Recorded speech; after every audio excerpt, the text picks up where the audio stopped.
Les Contes d'Hoffmann.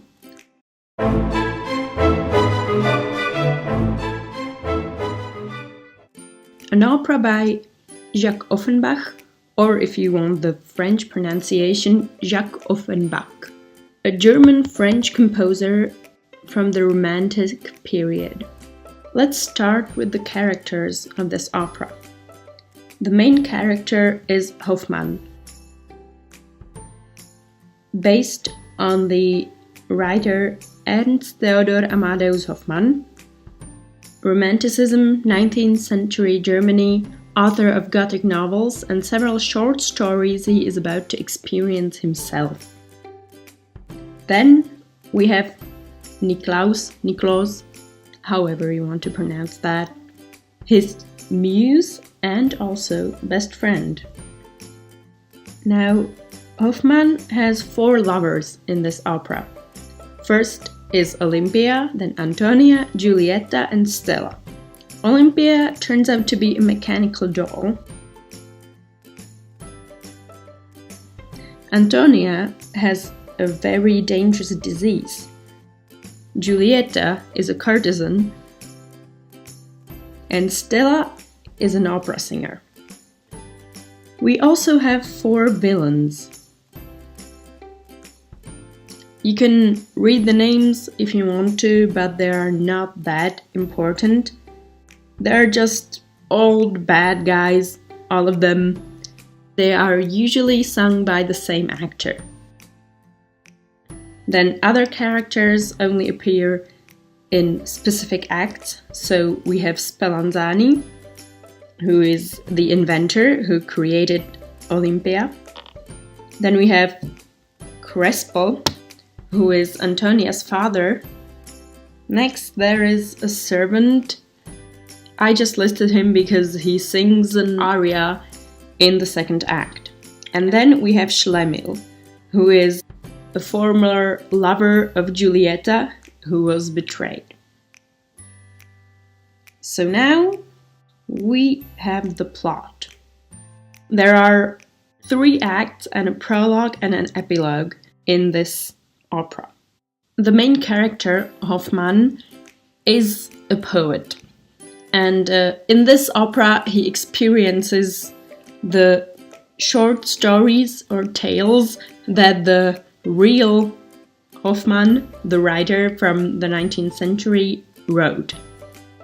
So we start by Hoffmann in a tavern. And there comes his muse. He's struggling to find inspiration, and his muse wants him to admire poetry and to start writing. Then there is Hoffmann's lover, Stella. Stella is an opera singer, and after her performance, she sends a letter to Hoffmann, but he never gets it because Lindorf, one of the bad guys, buys it from the messenger. So Hoffmann thinks Stella doesn't know about him anymore, she doesn't want to see him. So he drinks. He starts telling this tale about an old guy who wasn't really lucky in love because of his hideous appearance. And then from this we go on into Hoffmann telling us about his love life and all the stories he experienced. So we get to Act 1, which is about his first love, Olympia. It's based on Hoffmann's tale Der Sandmann. So we have Olympia, who, as we all know, or should know by now, is a mechanical doll. But Hoffmann falls in love with her because he buys pink glasses that make her appear as a real woman.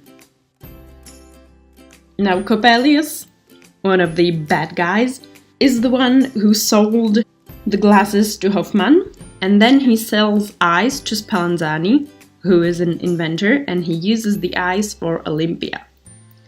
So then we have the big performance.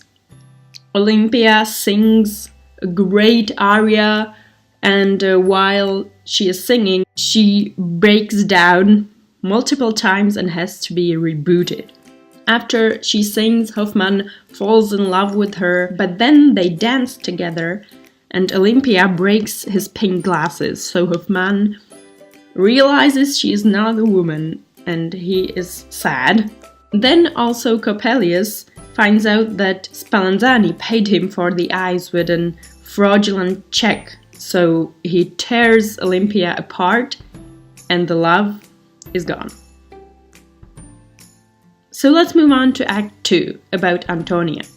Antonia is a real woman and she is in love with Hoffmann, but her father keeps her from Hoffmann because she has a dangerous disease that causes her to basically die if she sings, and Hoffmann, as a poet, embraces her musical career. Then we have the servant that I talked about before, and when Antonia's father leaves, he tells Franz, the servant, to take care of Antonia and make sure that no one comes to see her.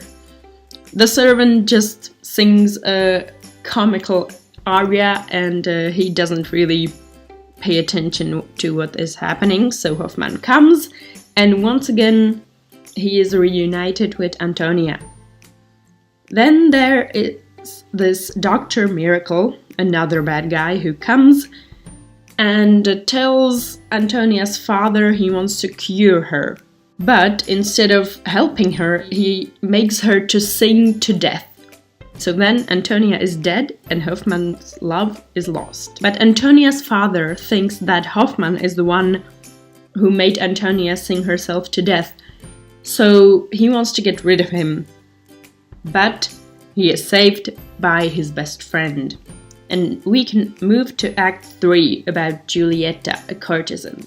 Giulietta is probably never in love with Hoffmann, but Hoffmann thinks she is in love with him and he loves her.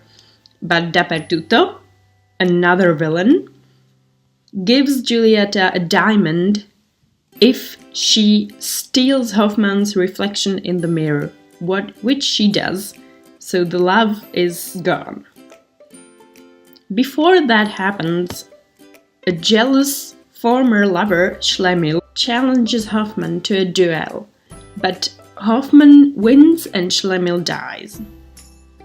After Hoffmann is betrayed, he tells Dappertutto that his best friend will save him, so he prepares poison to kill Nicklausse. But unfortunately, Giulietta is the one who drinks the poison and she dies. After telling these stories, we are again in the tavern where we started.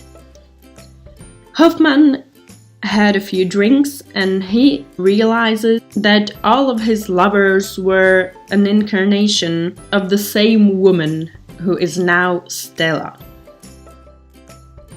So his muse is happy because he doesn't want to be with a woman anymore and he decides to devote himself to his muse, to the poetry.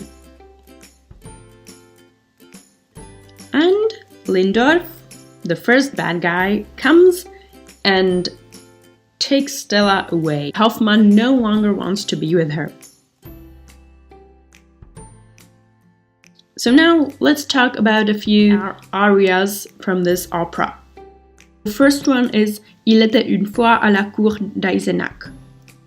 That's the aria Hoffmann sings in the prologue about the hideous man who couldn't get together with a woman. Then we have the doll song, Les oiseaux dans la charmille, which is the song that the mechanical doll Olympia sings. In the next act, we have Elle a fui la tourterelle, which is the opening aria of the act with Antonia. At the beginning of the third act, we have the famous Belle nuit aux nuits d'amour, which is a duet of Nicklausse and Giulietta. Then when Dappertutto wants to steal Hoffmann's reflection, he sings the aria Sentille diamant to Giulietta to persuade her to steal Hoffmann's reflection for a diamond. And then at the end, in the epilogue, when Hoffmann decides he wants to be with his poetic muse and not with the women who betrayed him or died, he sings "Nous ce que j'aime, je suis à toi." So I'll leave you with this. Hope you enjoyed this video. Thanks for watching. If you want to see more videos like this, make sure to subscribe. And if you want to watch another video, you can click on the screen right now.